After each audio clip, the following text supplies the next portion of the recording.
নমস্কার, Assam prime network থেকে আমি ইন্দ্রাণী আপনাদের স্বাগত জানাচ্ছি। খোয়াইয়ে জাতীয় সড়ক সুরক্ষা মাসের সমাপ্তি, সচেতনতার মাধ্যমে কমবে দুর্ঘটনা, বার্তা প্রশাসনের।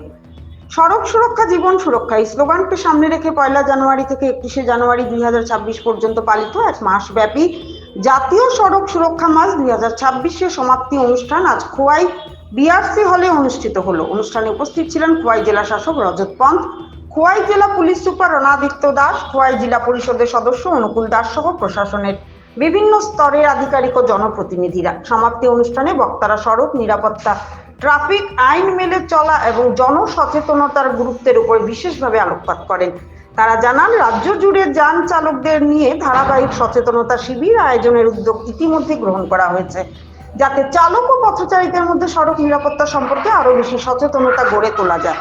বক্তারা আরো উল্লেখ করেন, দেশের স্বরাষ্ট্রমন্ত্রী অমিত শাহ, রাজ্যের মুখ্যমন্ত্রী ডক্টর মানিক সাহা সড়ক নিরাপত্তা নিয়ে গভীরভাবে উদ্বিগ্ন। জনগণের স্বার্থে এই কর্মসূচি গ্রহণ করা হয়েছে এবং এ বিষয়ে রাজ্যের 8 জেলার আধিকারিকদের সঙ্গে দফায় দফায় বৈঠকও হয়েছে। অনুষ্ঠানে জানানো হয়, বর্তমানে সড়ক দুর্ঘটনার প্রধান কারণ হিসেবে যান চালকদের অসচেতনতা বড় ভূমিকা রাখছে, পাশাপাশি পথচারীদের অসতর্কতা ও দুর্ঘটনার ঝুঁকি বাড়াচ্ছে।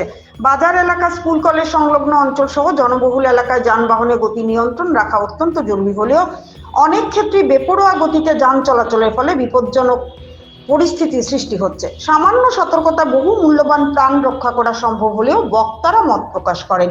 পরিসংখ্যান তুলে ধরে জানানো হয়, সারা দেশে প্রতিদিন গড়ে প্রায় 485 জন মানুষ সড়ক দুর্ঘটনার শিকার হচ্ছেন, যেখানে ছোট রাজ্য ত্রিপুরাতেই প্রতিদিন গড়ে 6 জন মানুষ সড়ক দুর্ঘটনায় প্রাণ হারাচ্ছেন, যা অত্যন্ত উদ্বেগজনক।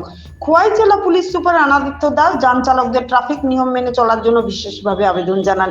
তিনি বলেন, ট্রাফিক পুলিশ জরিমানা আদায়ের জন্য নয়, সাধারণ মানুষের নিরাপত্তা নিশ্চিত করতেই রাস্তায় থাকে। বাইক চালানোর সময় হেলমেট ব্যবহার, যানবাহনের গতি নিয়ন্ত্রণ এবং ট্রাফিক আইন মেনে চলা, এই বিষয়গুলোই দুর্ঘটনা কমানোর মূল চাবিকাঠি। ত্রিপুরা থেকে গোপাল সিংহের রিপোর্ট, আসাম প্রাইম নেটওয়ার্ক।